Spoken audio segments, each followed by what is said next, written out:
Verse for opening a sutra. The unsurpassed, profound, and wonderful Dharma is difficult to encounter in hundreds of millions of aeons. I now see and hear it, receive and uphold it, and I vow to fathom the Tathagata's true meaning. The Flower Adornment Sutra, Chapter 39, Entering the Dharma Realm, translated in the Tang Dynasty by Tripitaka Master Shramana Shikshananda of Khotan, translated into English by the Buddhist Text Translation Society. Part 4. The 10 Teachers of the 10 Transferences. The transference of saving and protecting living beings while apart from the mark of living beings. The elder Utpala Flower. At that time, because of the teaching of the good knowing advisor, the youth good wealth had no concern for his body or life. He did not attach to treasures or wealth. He did not delight in crowds. He did not indulge in the 5 desires.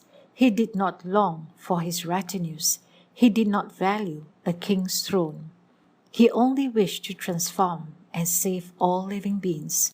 He only wished to adorn and purify the countries of all Buddhas. He only wished to make offerings to all Buddhas. He only wished to be certified to and know the actual nature of all dharmas. He only wished to cultivate and amass the seeds of great merit and virtue of all bodhisattvas.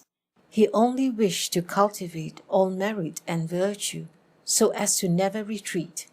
He only wished throughout all kalpas to forever cultivate the bodhisattva conduct with the power of great vows. He only wished to universally enter the multitudes, assemblies, and way places of all Buddhas. He only wished to enter a single samadhi door and universally manifest the sovereign spiritual powers of all samadhi doors. He only wished to see all Buddhas within a single hairpaw of the Buddha, with a mind of no weariness and satiation. He only wished to attain the wisdom light of all dharmas and be able to uphold the Dharma treasury of all Buddhas. Single-mindedly seeking such merit and virtue of all Buddhas and Bodhisattvas, he progressively traveled until he arrived at the kingdom of vast and great. He came to where the elder was, bowed at his feet, and circumambulated him limitless times. Then he stood with his palms together and said, Sagely One, I've already brought forth the resolve for Anuttara Sankhya Sambodhi. I wish to seek the level, equal wisdom of all Buddhas. I wish to fulfill the limitless great vows of all Buddhas. I wish to purify the most superior physical bodies of all Buddhas. I wish to see the pure Dharma body of all Buddhas. I wish to know the vast great wisdom body of all Buddhas. I wish to purify and regulate the conducts of all bodhisattvas. I wish to illuminate the samadhis of all Buddhas.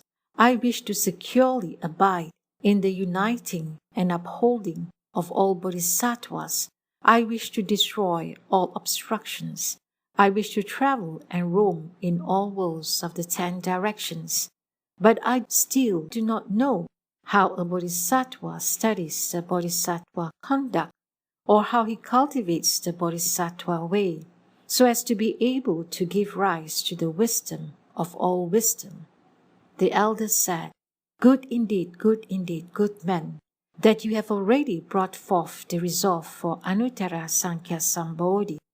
Good men, I am skilled at discriminating and knowing the myriad incenses. I also know the methods of blending and mixing all incenses. All incenses means specifically all burning incenses, all paste incenses, all powdered incenses. I also know the places from which all the kings of incenses originate. Moreover, I am skilled at understanding and knowing the incenses of gods, the incenses of dragons, the incenses of Yakshas, the incenses of Gandharvas, the incenses of Asuras, Garudas, Kinnaras, Mahoragas, humans and non-humans, and so forth, all of those myriad incenses.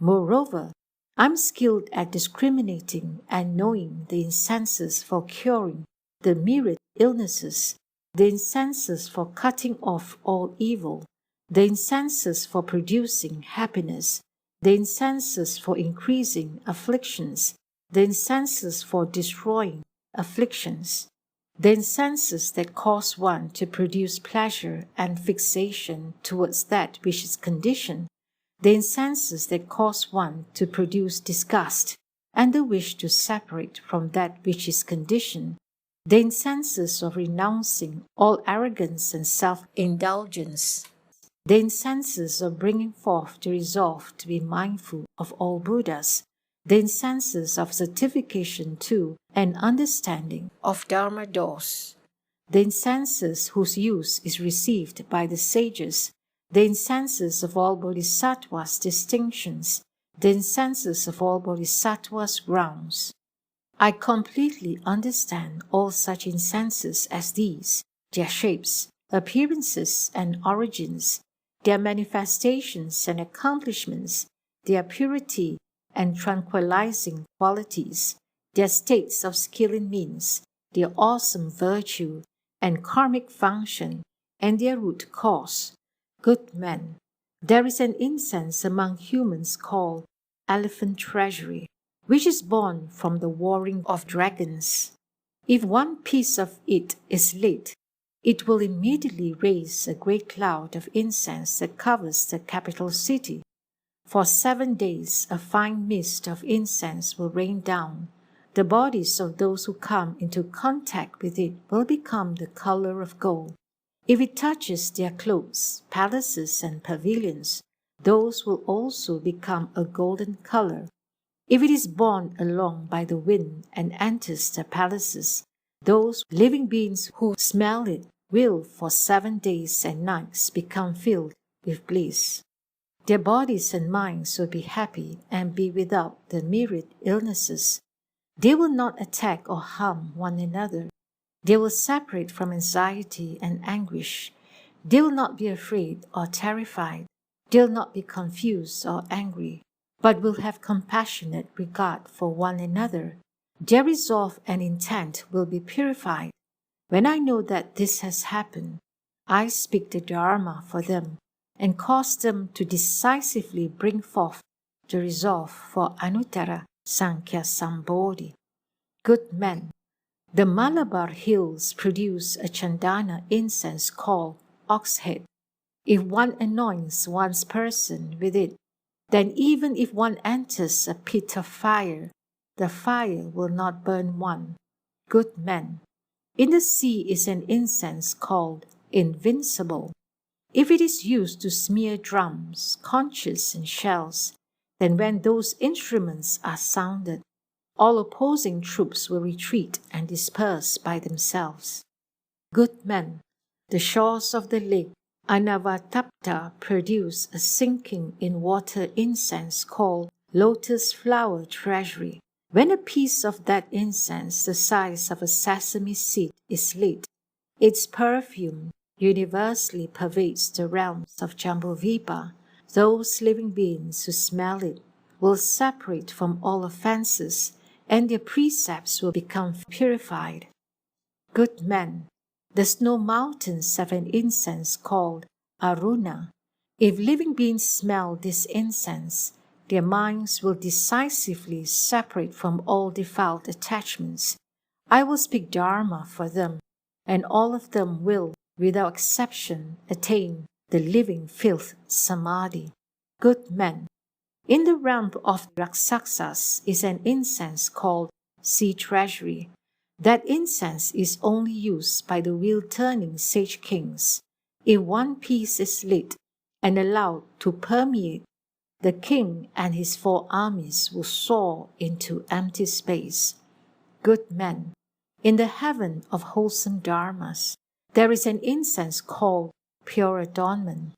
If one piece is lit and allowed to permeate, it will universally cause all the gods to become mindful of the Buddhas. Good men, in the Suyama heaven is an incense called the treasury of purity. If one piece is lit and allowed to permeate, all of the members of the Suyama heaven multitudes will without exception congregate like clouds before the heavenly king and together listen to the Dharma. Good men, in the Tushita heaven is an incense called Sindhuvarita. If one piece is lit before the throne of a bodhisattva in his very last body, it will raise a great cloud of incense that pervasively covers the Dharma realm. It will universally rain down a myriad of gifts as offerings to all Buddhas and Bodhisattvas. Good men, in the heaven of good transformation is an incense called Mind Stealer. If one piece is lit, then for 7 days it will universally rain down all the objects of myriad adornments. Good men, I only know this method of blending and mixing incenses.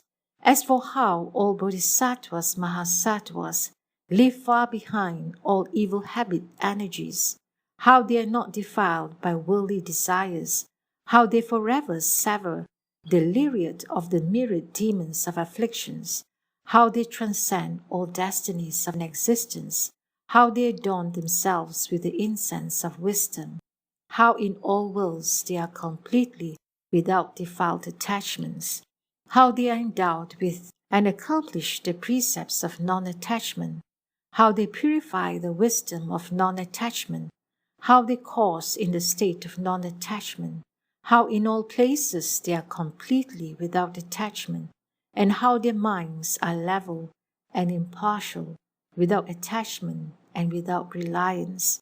How could I possibly know of their wondrous conduct, speak of their merit and virtue, display their entrance into pure precepts, reveal their karma of no faults in whatever they do, or describe their conduct of body, speech, and mind that is apart from defilement? Good men, south of here is a big city called Pavilion. Is a ship captain named Vaira. Go to where he is and ask him how a bodhisattva studies the bodhisattva conduct and cultivates the bodhisattva way. At that time, the youth good wealth bowed at his feet, circumambulated him limitless times and gazed up at him in longing admiration. Then he bade farewell and took his leave. 12. The ship captain, Vaira, the Transference of Indestructibility. At that time, the youth good wealth traveled towards the city Pavilion. He contemplated the way. Specifically, he contemplated the highs and lows of the way. He contemplated the safety and perils of the way. He contemplated the purities and defilements of the way. He contemplated the crookedness and straightness of the way. He progressively traveled and made the following reflections. I should draw near to that good knowing advisor. A good knowing advisor is the cause of accomplishing the cultivation of the path of all bodhisattvas. He is the cause of accomplishing the cultivation of the path of paramitas. He is the cause of accomplishing the cultivation of the path of gathering in living beings. He is the cause of accomplishing the cultivation of the path of unobstructed universal entry to the Dharma realm. He is the cause of accomplishing the cultivation of the path that enables all living beings to get rid of evil wisdom. He is the cause of accomplishing the cultivation of the path of enabling all living beings to separate from arrogance and pride. He is the cause of accomplishing the cultivation of the path of enabling all living beings to destroy their afflictions. He is the cause of accomplishing the cultivation of the path of enabling all living beings to renounce their myriad views. He is the cause of accomplishing the cultivation of the path of enabling all living beings to pull out all the thorns of evil. He is the cause of accomplishing the cultivation of the path of enabling all living beings to arrive at the city of all wisdom. Why is this? It is because at the place of the good knowing advisor, one attains all wholesome dharmas, and because from relying on the strength of the good knowing advisor, one attains the path of all wisdom. A good knowing advisor is difficult to see and difficult to encounter. He entertained these reflections as he progressively traveled. Upon arriving at the city, he saw that ship captain outside the city gates, residing by the seashore. Hundreds of thousands of merchants and others formed a limitless great multitude that surrounded him on all sides. He spoke the Dharma of the great sea and expediently opened and revealed the sea of the Buddha's merit and virtue. Upon seeing this, good wealth went to where he was, bowed at his feet, and circumambulated him limitless times. Coming before him, with his palms placed together, he said, Sagely One, I've already brought forth the resolve for Anuttara Sankhya Sambodhi, but I still do not know how a bodhisattva studies the bodhisattva conduct and how he cultivates the bodhisattva way. I've heard that the Sagely One is skilled at teaching and guiding. I wish you would explain this for me. The ship captain said to him, good indeed, good man, that you have already brought forth the resolve for Anuttara Sankhya Sambodhi, and moreover, now you can ask about the causes for producing great wisdom, the causes for cutting off all sufferings of birth and death, the causes for traveling to the great jewel continent of all wisdom, the causes for becoming accomplished in the indestructible Mahayana. You wish to know the causes for leaving far behind the terror of birth and death of the two vehicles, abiding in the revolvings of the myriad still and quiet samadhis, the causes of the path of purification, of riding upon the chariot of great vows, pervading all places, and practicing the bodhisattva conduct without any obstruction, the causes of the path of purification, of adorning all indestructible wisdom with the bodhisattva conduct, the causes of the path of purification of universally contemplating the myriad dharmas of the 10 directions as all without any obstruction, the causes of the path of purification of being able to swiftly tend towards and enter the sea of all wisdom. Good men, along the road of the seashore of this city, I purify and cultivate the conduct of a bodhisattva's banner of great compassion. Good men, I contemplate the poor and destitute living beings within Jambudvipa. For the sake of benefiting them, I cultivate the myriad bitter practices. According to their wishes, I completely cause them to be fulfilled and content. Firstly, I satisfy their minds with objects of the world. Then I give them the wealth of Dharma, thus causing them to be happy. I cause them to cultivate the conduct of blessings. I cause them to give rise to the path of wisdom. I cause them to increase the power of good roots. I cause them to give rise to the Bodhi resolve. I cause them to purify the vows for Bodhi. I cause them to make firm the power of great compassion. I cause them to cultivate the path that can put an end to birth and death. I cause them to give rise to the conduct that does not resent birth and death. I cause them to gather in the sea of all living beings. I cause them to cultivate the sea of all merit and virtue. I cause them to illuminate the sea of all Dharmas. I cause them to behold the sea of all Buddhas. I cause them to enter the sea of the wisdom of all wisdom. Good men, I recite here and make such reflections, formulate such intentions, and in such ways benefit living beings. Good men, I know within the sea the continents of jewels, the places of all jewels, the varieties of all jewels, the origin of all jewels.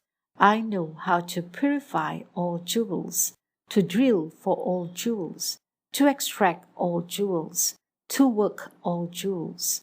I know the utensils of all jewels, the functions of all jewels, the states of all jewels, and the likes of all jewels. Good men, I know the locations of all dragons' palaces, the locations of all yakshas' palaces, and locations of all Buddhas' palaces. I am skilled at avoiding them, thus eluding their myriad difficulties. Moreover, I am skilled at discriminating the shallowness and depths of whirlpools, the distances of waves and billows, the favorable and unfavorable colors of water, all their differences.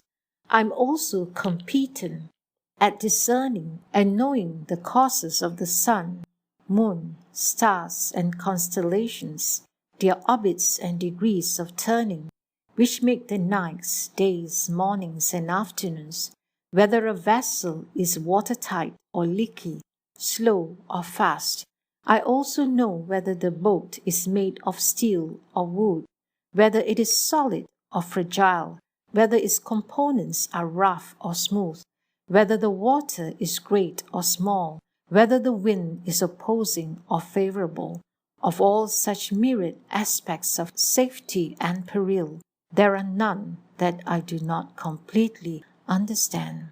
When it is suitable for navigation, I will navigate. When it is not suitable for navigation, I will not navigate.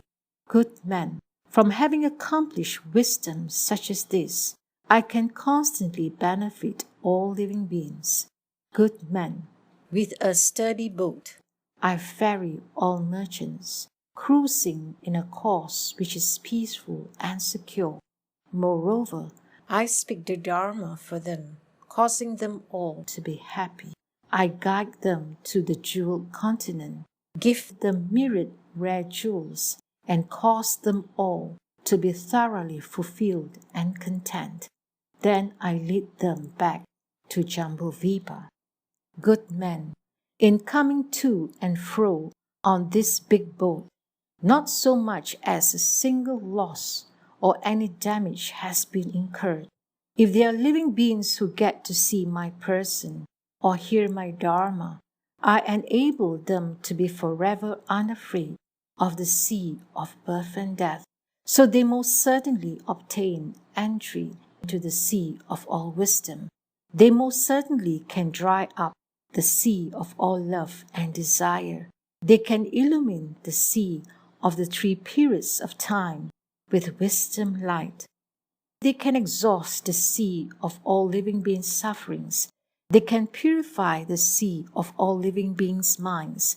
They can swiftly adorn and purify the sea of all kshatriyas. They can universally travel to the great sea of the 10 directions. They universally know the sea of all living beings' roots. They universally understand the sea of all living beings' conducts and universally accord with the sea of all living beings' minds. Good men, I have only attained this conduct of the banner of great compassion. Those who see me, hear me, dwell with me, or recollect me, all will not do so in vain. But as to how all great bodhisattvas, mahasattvas, can adroitly swim and wade in the great sea of birth and death, how they are not defiled by the sea of all afflictions, how they are able to renounce the sea of all false views, how they are able to contemplate the sea of the nature of all dharmas, how they can gather in the sea of living beings with the four attractions, how they already skillfully abide in the sea of all wisdom, how they can destroy the sea of all living beings' attachments, how they can abide in the sea of all times equally, how they can use their spiritual penetrations to rescue the sea of living beings, how they can tame the sea of living beings at the right time. How could I possibly know or speak of the merit and virtue of their conduct? Good men, south of here is a city called Delightful. Is an elder named Unsurpassed Victory. Go to where he is and ask him how a bodhisattva studies the bodhisattva conduct and how he cultivates the bodhisattva way. At that time, the youth good wealth bowed at his feet and circumambulated him limitless times, gazing up at him with longing admiration. He wept sorrowfully. Since he sought for good knowing advices, without his mind ever becoming weary or satiated, he bade farewell and took his leave. 23. The elder unsurpassed victory, the transference of sameness to all Buddhas. At that time, the youth good wealth gave rise to a mind of pervasive great kindness and a mind of moistening great compassion. They succeeded one another without interruption. He was adorned with the dual aspects of blessings and virtue and wisdom. He renounced and separated from the defilement and filth of all afflictions. He was certified to the level equality of dharmas. His mind was without high or low. He pulled out the thorn of unwholesomeness, and he destroyed all obstacles. Firm and solid vigor served as his wall and moat. Most profound samadhi was his garden. With the light of the wisdom sun, he smashed the darkness of ignorance. With the wind of expedience, he made bloom the flowers of wisdom. With unobstructed vows, he filled the Dharma realm. Within his mind, entry to the city of all wisdom constantly appeared. In this way, he sought the bodhisattva way, traveling progressively. He arrived at that city. Then he saw unsurpassed victory east of that city, within great adornment banners, no worry grove. Limitless merchants and hundreds of thousands of lay people surrounded him on all sides. He legislated and decided the various different affairs among people and spoke the Dharma for them. He caused them to forever pull out all pride and arrogance, to separate from self and that which belongs to self, to renounce what they have amassed, to destroy the filth of stinginess and jealousy. Their minds attained purity. Being without the myriad filth and turbidities, they gained the power of pure faith and constantly delighted in seeing the Buddhas. They received and upheld the Buddha Dharmas. They brought forth the powers of a bodhisattva. They gave rise to a bodhisattva's conduct. They entered a bodhisattva's samadhi. They attained a bodhisattva's wisdom. They dwelt in a bodhisattva's proper mindfulness. They increased in a bodhisattva's delight and wishes. At that time, the youth good wealth, upon observing that elder speak Dharma for the multitudes, prostrated his body on the ground and bowed at his feet. Only after a long while did he rise. Then he said, Sagely One, I'm good wealth. I'm good wealth. I single-mindedly seek the bodhisattva conduct. How should I study the bodhisattva conduct? And how should I cultivate the bodhisattva way, so that when I cultivate and study, I can constantly transform and rescue all living beings? How can I constantly manifest and see all Buddhas? How can I constantly get to hear all Buddha Dharmas? How can I constantly abide in and maintain all Buddha Dharmas? How can I constantly tend towards and enter all Dharma doors? How can I enter all kshetriyas and study the bodhisattva conduct? How can I dwell in all kalpas and cultivate the bodhisattva way? How can I know the spiritual powers of all dust-come ones? How can I receive the protection and mindfulness of all dust-come ones? How can I attain the wisdom of all dust-come ones? At that time, the elders said to good wealth, good indeed, good men, that you have already brought forth the resolve for Anuttara Sankhya Sambodhi. Good men, I have accomplished Bodhisattva's conduct door of arriving at all places, and the power of spiritual penetrations which are without reliance and without effort. Good men, what is the Bodhisattva's conduct door of arriving at all places?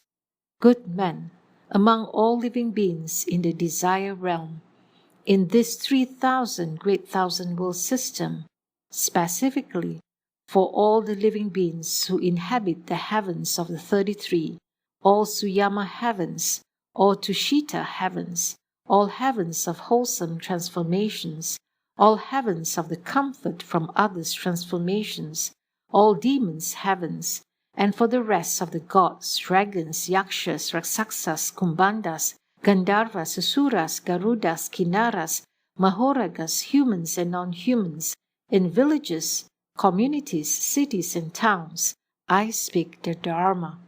I cause them to renounce that which does not accord with Dharma. I cause them to cease their contention and debate. I cause them to get rid of fighting and warring. I cause them to stop their rage and competition. I cause them to dispel their resentment and grudges. I cause them to untie their fetters. I cause them to come out of their prisons. I cause them to be free of terror.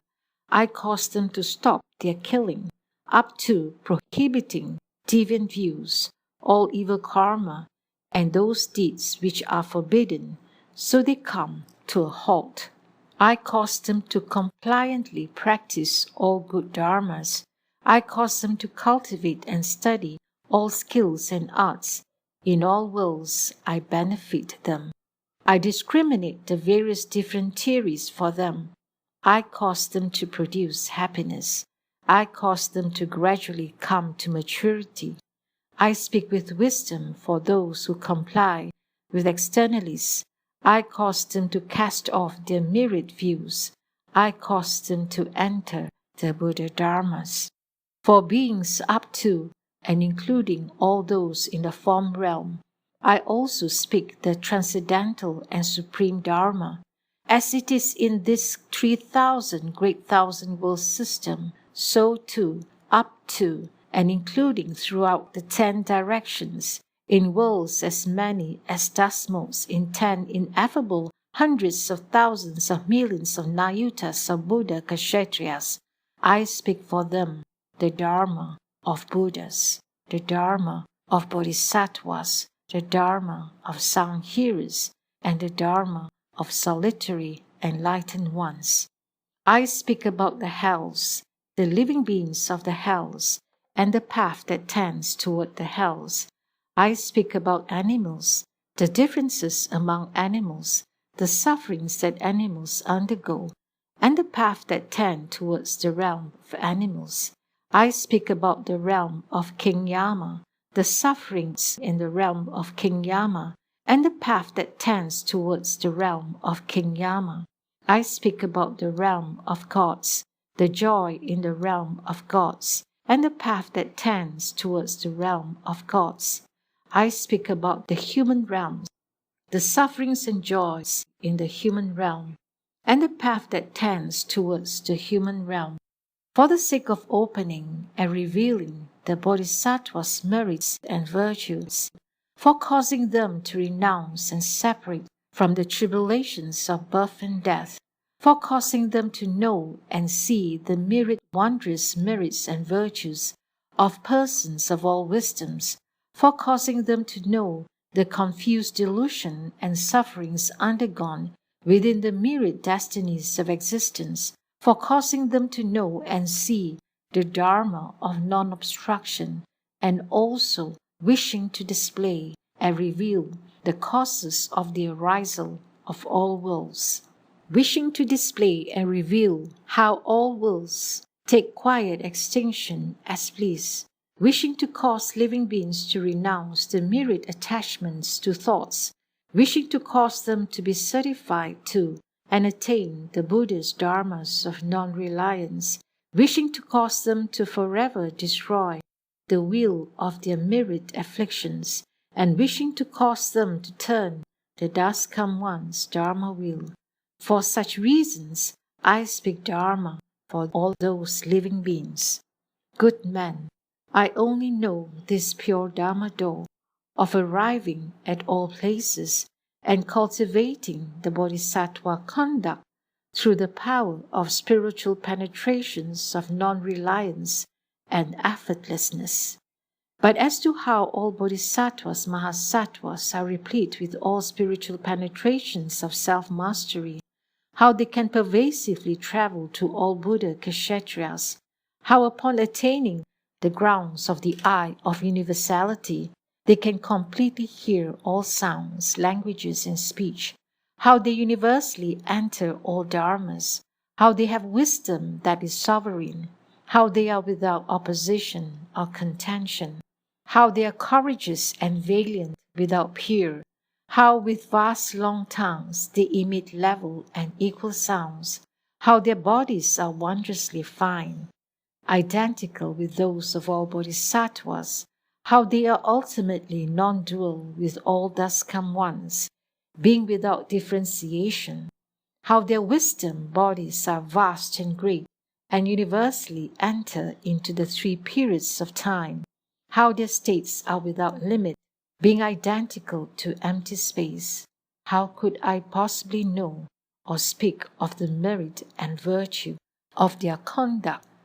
Good men, south of here, in a kingdom called Shronaparanta, is a city named Kalinga Grove. There is a bhikshuni called Lion's Print. Go to where she is and ask her how a bodhisattva studies the bodhisattva conduct and how he cultivates the bodhisattva way. At that time, the youth good wealth bowed at his feet, circumambulated him limitless times, and gazed up at him in longing admiration. Then he bade farewell and took his leave. 24. The bhikshuni Lion's Print, the transference of reaching all places. At that time, the youth good wealth travelled progressively until he arrived at the city of that kingdom. He searched everywhere for the whereabouts of that bhikshuni.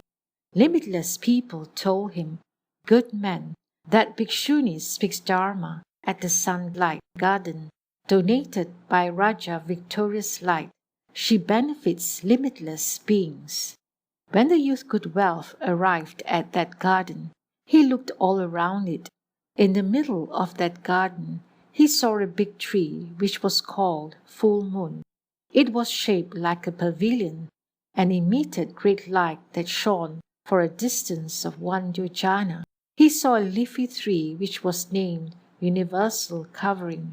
It was shaped like a canopy and emitted purple-blue light of Vaidurya. He saw a flowering tree named Flower Treasury, whose shape was lofty and vast like a regal snow mountain. It rained down a multitude of wondrous flowers without end, and was like the Parijata tree of the Triastimsa heaven. Moreover, he saw a tree bearing fruits of sweet dew, which was shaped like a mountain of gold, and which constantly emitted light. It abounded with various different fruits. Moreover, he saw a tree of money gems called Vairochana Treasury. Its shape was inconceivable. A mind-king money jewel was perched on its top, and asankheyas of colored money gems adorned it all around. Moreover, there was a tree of garments named Purity. Various colored robes hung down as ornaments. Moreover, there was a tree of musical sounds called Happiness. Its sounds were wondrously fine, and excelled all the music of the gods. Moreover, there was a tree of fragrance called Universal Adornment. It constantly emitted a marvelous perfume which universally permeated the 10 directions without obstruction. Moreover, in the midst of that garden were springs and streams, pools and reservoirs, all of which were adorned with the 7 gems. The silk of black chandana congealed in their midst, while superior wondrous golden sand paved the bottom of those pools. Waters of the 8 meritorious virtues abounded and filled them to the brim. Utpala flowers, Padma flowers, Kumuda flowers, and Pundarika flowers covered them on top. Limitless trees of jewels were arranged in rows everywhere. Underneath those trees of jewels were lion thrones, which were decorated with various kinds of wondrous gems. Heavenly fabric covered them over, while myriads of wondrous incenses permeated them. Jeweled silks were hung, precious tents were erected, while a net of jumbo gold draped over them. Jeweled bells swayed gently and gave off wondrous sounds. Beneath some trees were installed lotus treasury lion thrones. Beneath some trees were installed incense king money treasury lion thrones. Beneath some trees were installed dragon adornment money king treasury lion thrones. Beneath some trees were installed clustered lion gems money king treasury lion thrones. Beneath some trees were installed Vairochana money king treasury lion thrones. Beneath some trees were installed 10 directions Vairochana money king treasury lion thrones. Each of those thrones was surrounded by 100,000 jeweled lion thrones. Each one of them was replete with limitless adornments. In the midst of this great garden was filled with multitudes of treasures, as if upon a jeweled island in the sea. Kachilindika fabric covered the ground. It was soft and wondrously fine, and produced a delightful sensation. Upon stepping on it, one's foot would disappear into it. Upon picking up one's foot, the fabric would spring back. Moreover, there were limitless birds which sang forth harmonious and elegant sounds. Chandana jeweled groves were superior, marvelous, and adorned, and they constantly rained down various kinds of wondrous blossoms without end. It was like Lord Chakra's garden of assorted blooms. Incomparable kings of incense universally permeated everything. It was like Lord Chakra's hall of good Dharma. All the trees of musical sounds and jeweled tala trees had nets of multitudes of precious bells, which gave forth marvelous sounds. They were like the chants and melodies emitted by the goddess Good Mouth in the heaven of comfort and ease. All the wish-fulfilling trees were draped with adornments like a great sea. There were limitless hundreds of thousands of towers and pavilions of limitless variations, adorned with multitudes of gems, which were like the great city good view of the Triastimsa heavenly palace. Jeweled canopies were hoisted over a long distance, like the peak of Sumeru. Bright light universally illumined, like the Brahma heavenly palace. At that time, the youth Goodwealth saw that the limitless merits and virtues and the various different adornments within this great garden were all accomplished as a bodhisattva's karmic reward. They were brought forth by transcendental good rules. They flowed forth from the merits and virtues of making offerings to all Buddhas. In all worlds, they were equaled by none. All of this was brought to accomplishment by the good karma of the Bhikshuni Lion Sprint, who understood that dharmas are like illusions and who amass vast, great, pure blessings and virtues. the gods, dragons, and others of the Eightfold Division, and measureless living beings of the 3,000 great thousand worlds, all entered that garden, yet it was not crammed. Why is this? It is because of the inconceivable, awesome spiritual power of that bhikshuni. At that time, the youth Goodwealth saw the bhikshuni, lion's print, pervasively seated beneath all the trees of myriad jewels, upon great lion thrones. Her physical characteristics were upright and adorned, her awesome comportment still and quiet. She was like a great elephant king, in that her various faculties were subdued and compliant. She was like a clear, pure pool, in that her mind was without filth or turbidity.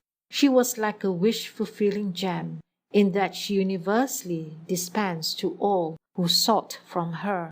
She was like a lotus flower, in that she was undefiled by worldly dharmas. She was like a lion king, in that her mind was fearless. She was unmoving like Mount Sumeru, in that she protected and upheld pure precepts and could not be moved. She was like a king of wondrous incense, in that she could cause those who saw her to obtain clear coolness in their minds. She was like a wonderful chandana incense in the snow mountain, in that she could dispel the afflictions of living beings. She was like the medicine king Good Views, in that living beings who saw her were relieved of their myriad torments.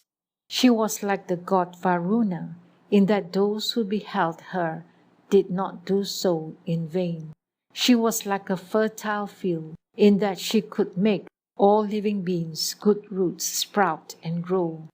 As the multitudes and assemblies surrounding every throne were different, so too the Dharma doors she proclaimed were different for every one of them.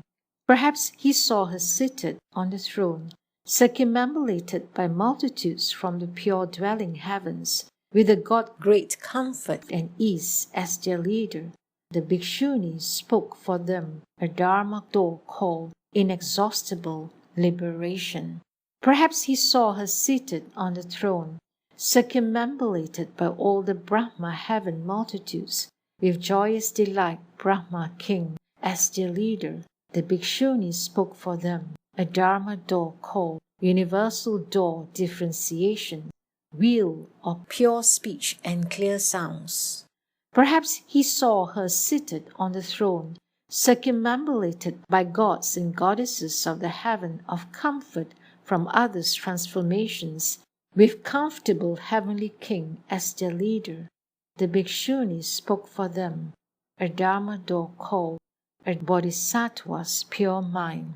Perhaps he saw her seated on the throne, circumambulated by gods and goddesses of the heaven of skillfulness at transformation, with skilled at transformation heavenly king as their leader.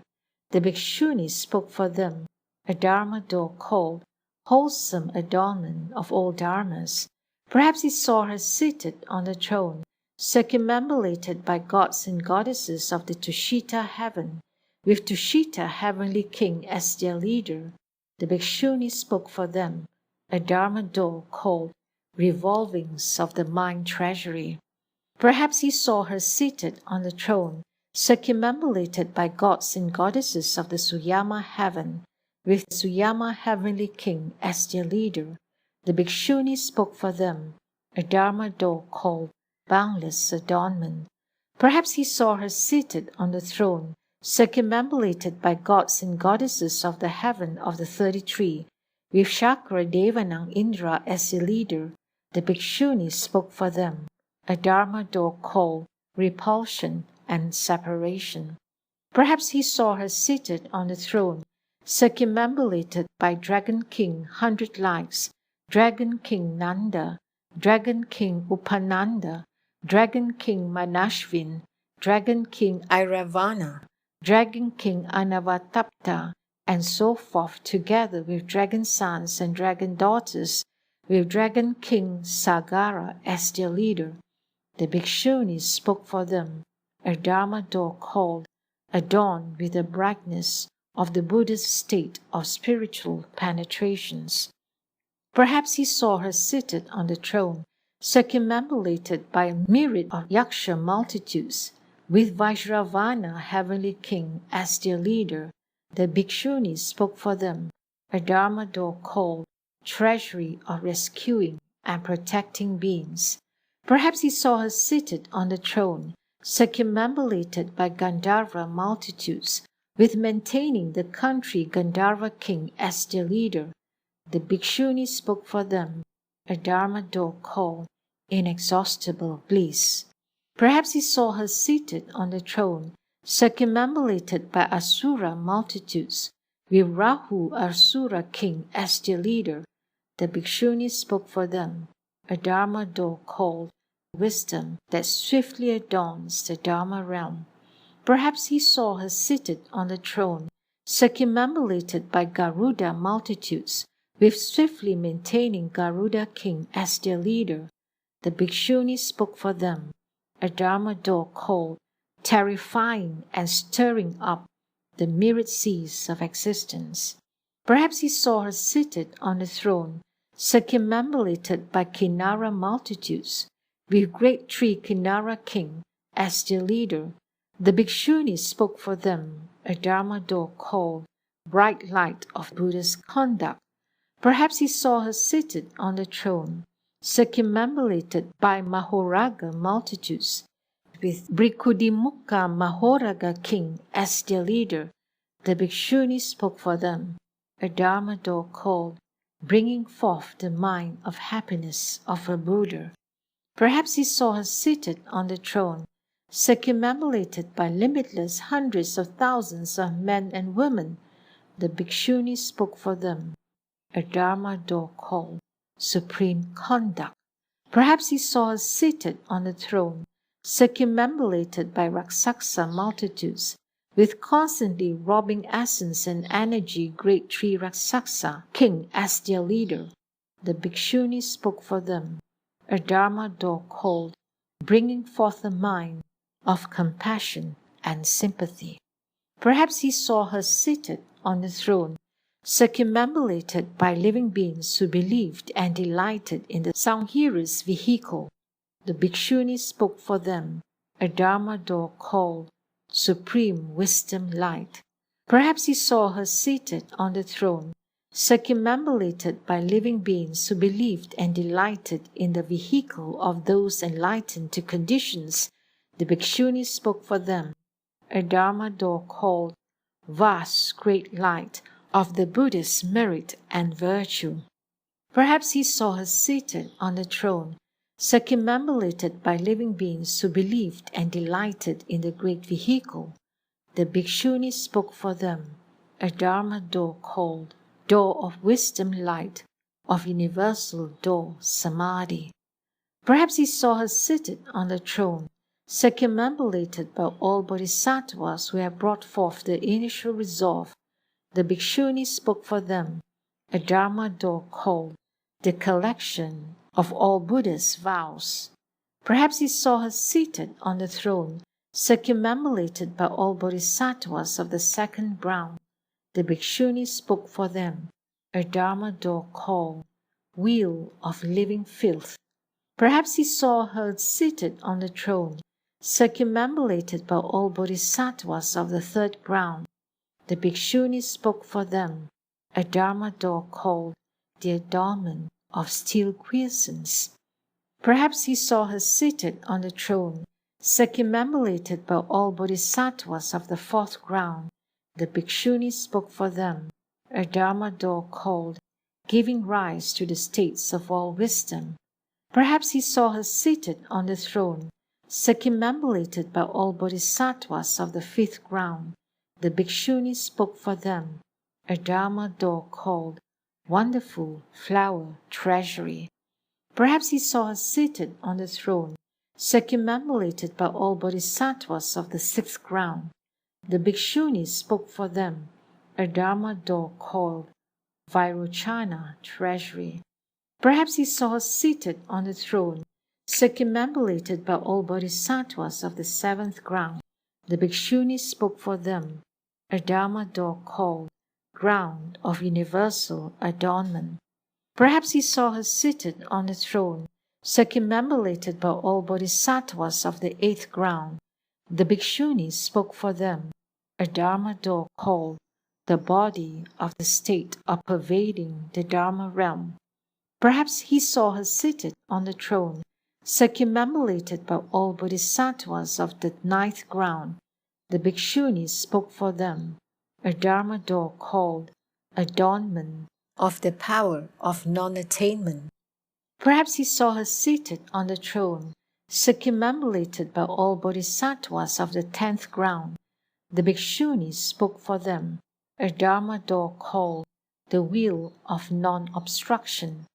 Perhaps he saw her seated on the throne, circumambulated by Vajra-wielding spirits. The Bhikshuni spoke for them, a Dharma door called Vajra wisdom, Narayana adornment. The youth good wealth saw all living beings of the above destinies, those who had already come to maturity, those who had already been tamed and subdued, and those who were worthy Dharma vessels, enter the garden. Each of them sat beneath the Bhikshuni's throne, surrounding it on all sides, according to the relative levels of their desires and understandings. The Bhikshuni Lion Sprint spoke different dharmas for them and caused them to attain irreversibility from Anuttara Sankhya Sambodhi. Why is this? It is because this Bhikshuni entered the Prajna Paramita door of universal I, renouncing and attaining.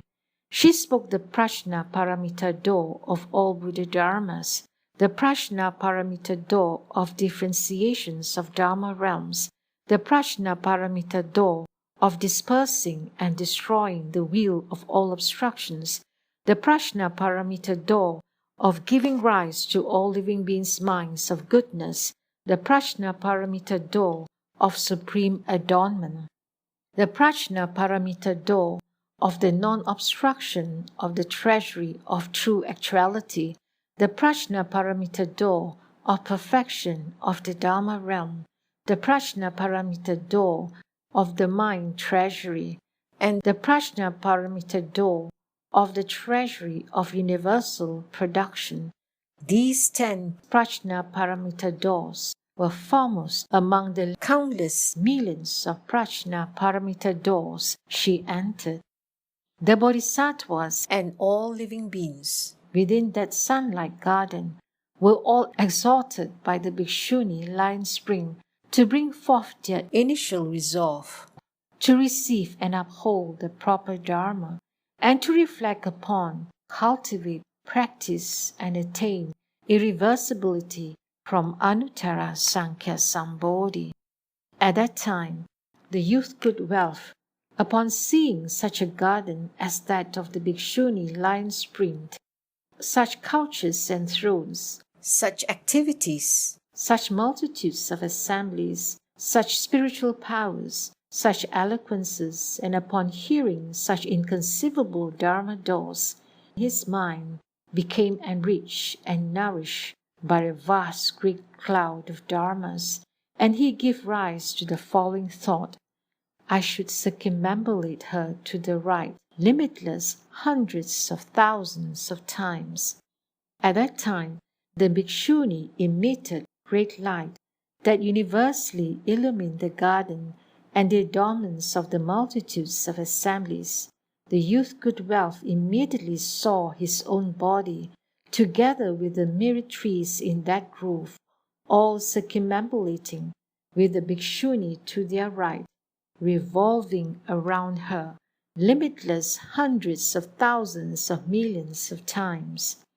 After the circumambulation was completed, the youth good wealth stood, with his palms placed together, and said, Sagely One, I've already brought forth the resolve for Anuttara Sankhya Sambodhi, but I still do not know how a bodhisattva studies the bodhisattva conduct and how he cultivates the Bodhisattva way. I've heard that the sagely one is skilled at guiding and teaching. I hope you will explain this for me.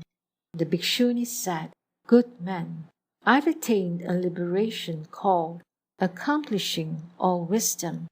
Good Wealth said, Sagely one, for what reasons is it called accomplishing all wisdom?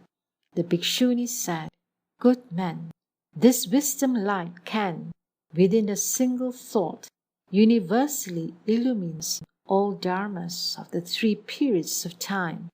Good Wealth said, Sagely one, what is the state of this wisdom light like? The Bhikshuni said, Good man, upon entering this door of wisdom light, I attain the Samadhi king of giving rise to all dharmas.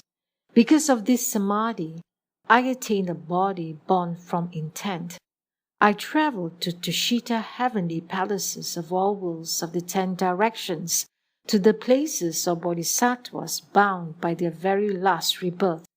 Before each one of those bodhisattvas, I manifest bodies, as many as dust motes in ineffable Buddha Kshetriyas, and each one of those bodies makes offerings, as many as dust motes in ineffable Buddha Kshetriyas.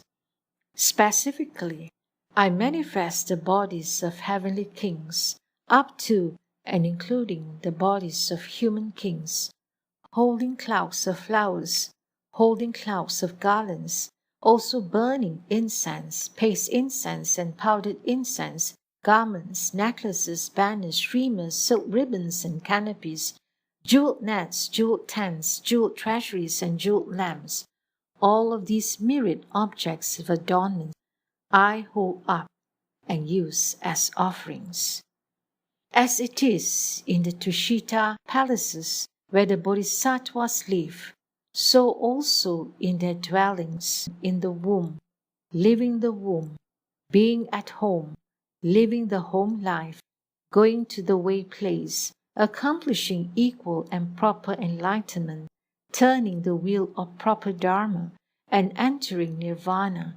In the midst of this, perhaps dwelling in heavenly palaces, or dwelling in dragon palaces, up to and including dwelling in human palaces, at the places of each one of those Buddhas, I make such offerings to them in this way. If they are living beings who know that I make offerings to all Buddhas in this way, they will all attain irreversibility from Anuttara Sankhya Sambodhi. If they are living beings who come to where I am, I proclaim Prajna Paramita for them. Good men, when I regard living beings, I do not discriminate the marks of living beings, because my wisdom eye sees clearly. In hearing all languages and speech, I do not discriminate the marks of language and speech, because my mind has no attachment. In seeing all thus come ones, I do not discriminate the marks of thus come ones, because I have understood and penetrated the Dharma body. I make abide and maintain all Dharma wheels, and yet I do not discriminate the marks of Dharma wheels, because I've enlightened to the self-nature of all dharmas. In a single thought, I pervasively know all dharmas, and yet I do not discriminate the marks of all dharmas, because I know that dharmas are all like illusions. Good men, I only know this liberation door of accomplishing all wisdom. But as to how all bodhisattvas, mahasattvas, have minds that are without discrimination, and yet universally know all dharmas, how with one body sitting upright they fill the Dharma realm, how within their own bodies they manifest all kshetriyas, how in one thought they completely arrive at all Buddha's places, how within their own bodies they universally manifest the spiritual powers of all Buddhas, how within one hair they can pervasively accommodate ineffable worlds of all Buddhas, how within a single hair-paw on their own bodies they manifest the formation and decay of ineffable worlds, how in a single thought they dwell together with ineffably ineffable living beings, how in a single thought they enter into all ineffably ineffable kalpas. How could I possibly know or speak of their conduct of merit and virtue? Good men, south of here is a kingdom called Dangerous Difficulty. In this kingdom is a city called Jeweled Adornment, and within it is a woman by the name of Vasumitra. Go to where she is and ask her how a bodhisattva studies the bodhisattva conduct and how he cultivates the bodhisattva way. At that time, the youth Good Wealth bowed at her feet, circumambulated her countless times, and gazed up at her in longing admiration. Then he bade farewell and took his leave.